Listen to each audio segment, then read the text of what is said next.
मैंने आज से पहले इस देश को इस तरीके से लाशों के ढेर में बदलते नहीं देखा। हम इतने असहाय कभी नहीं थे। इस देश को नर्क बना दिया गया। तो मुझे नहीं मालूम मैं रहूंगा नहीं रहूंगा, लेकिन जो लोग भी रहेंगे वो सोचेंगे कि इस दुनिया को और बेहतर होना चाहिए।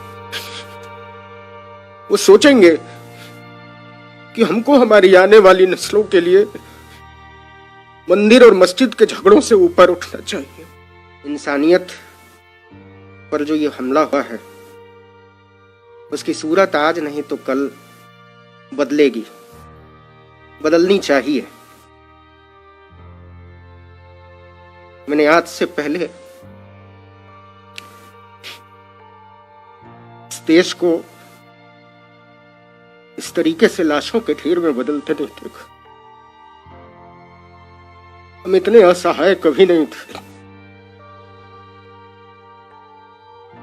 एक देश के तौर पर, इंसान के तौर पर,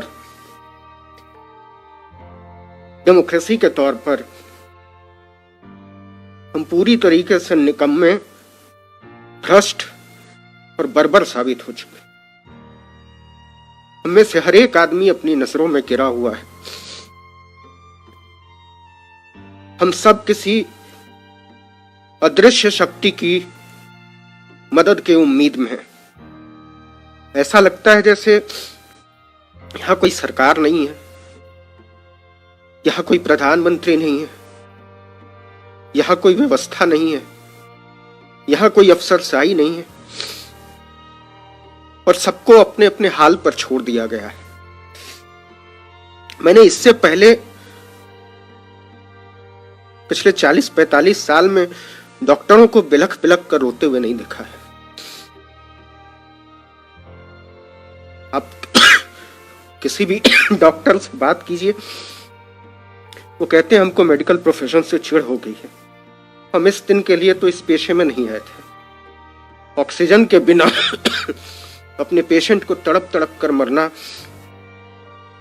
डॉक्टरों की नींद उड़ा दे रहा है। और आप यकीन मानिए, मुझे ऐसा लगता है कि आज से साल भर बाद हमारे डॉक्टर बहुत सारी मानसिक बीमारियों से लड़ रहे होंगे। जो मौतें वो देख रहे हैं और जितने असहाय वो महसूस कर रहे हैं, इसके बाद जिस ट्रॉमा में वो जाएंगे उसका अंदाजा हमको और आपको नहीं है।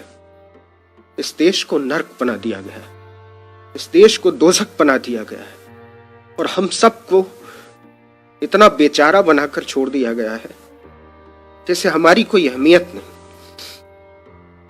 खैर, वो वक्त शायद गुजर जाएगा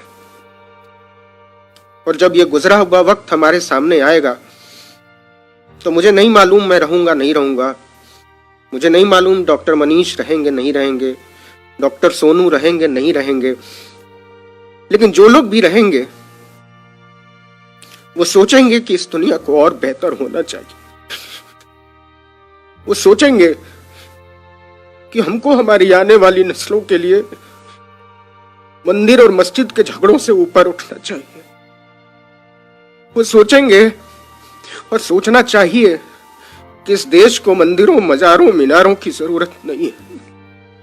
हमको सोचना चाहिए इस देश को अच्छे अस्पतालों की जरूरत है, इस देश को अच्छे स्कूलों की जरूरत है, इस देश को अच्छे मेडिकल कॉलेजेस की जरूरत है, अच्छे डॉक्टर, पैरामेडिक स्टाफ की जरूरत है, दवाइयों की जरूरत है, बिस्तरों और वेंटिलेटर की जरूरत है। ऐसा क्यों नहीं हो सकता कि इस देश के हर मंदिर की दौलत को अस्पतालों के हवाले कर दिया जाए? ऐसा क्यों नहीं हो सकता कि इस देश की हर मस्जिद को अस्पताल में तब्दील कर दिया जाए? ऐसा क्यों नहीं हो सकता कि इस देश में कोई मंदिर तब तक नहीं उठेगा जब तक कि उसके साथ 100 बिस्तर का अस्पताल नहीं बनाया जाएगा, उसके साथ कोई स्कूल अटैच नहीं होगा? हमको सोचना पड़ेगा।